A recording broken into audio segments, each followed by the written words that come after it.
Hello YouTube. This week's Common Sense Award goes to the New York Times for an article they had in the Thursday, August 7th, 2008 issue. And the article's called 500 Deadly U.S. Milestone in Afghan War. Now I'm sure, as everybody remembers, a lot of people on the left and the right were very upset with the U.S. media in the lead up to the Iraq War, because in hindsight we look back and we say, wow, what happened was the media almost unanimously rolled over and just reported the official government story of every event. In other words, if the Bush administration said that Saddam Hussein was trying to get yellow cake from Africa in the attempt to make nuclear weapons, the media would just report that. They wouldn't do any fact checking, they wouldn't do any investigative journaling, and they wouldn't challenge the claim. It wasn't skeptical. The media wasn't acting like it was a watchdog of the government like it should have been acting. And from a lot of people on the left, you get that criticism, and I think the criticism is fair, to say that even in today's day and age, you really don't see the media being as skeptical and as questioning and as discerning as they should be when looking at the official story, right?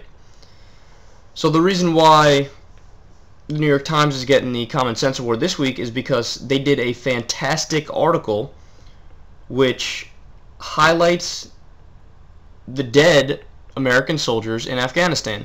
Now, I know some people might look at this and they might say, yeah, but wait a second, what about the families of these people? Won't this only be like rubbing salt in the wound for them? Won't they look at their son on the page of the New York Times and say, you know what, this is wrong, I don't want to be looking at my son on the page of the New York Times, he's dead, I want to be able to move on, I want to be able to have my last memories of him be fond. Yeah, one can make that argument, but in a rational world, facts and the truth trump emotional well-being.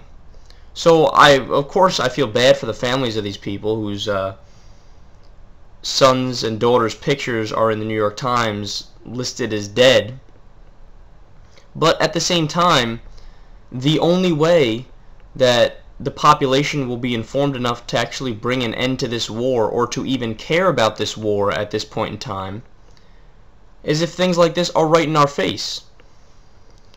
I specifically remember a time when I was in, I want to say 9th grade or 10th grade, where our history teacher asked us, do you think it was a good thing during the Vietnam War for the media to give full attention, full coverage to people's limbs getting shot off and to people dying, and should the cameras have been there basically in Vietnam in the heat of battle?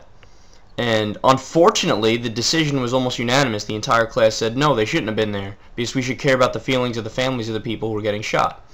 Now at that time I like to think I was young, naive, and stupid, because the coverage of the Vietnam War is one of the main reasons that people were out in the streets protesting, because they saw the carnage and the damage and the idiocy that was involved in being in that war. It was real life to them.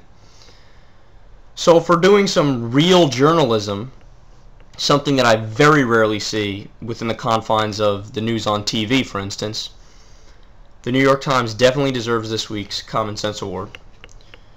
Thanks for watching. This is Secular Talk.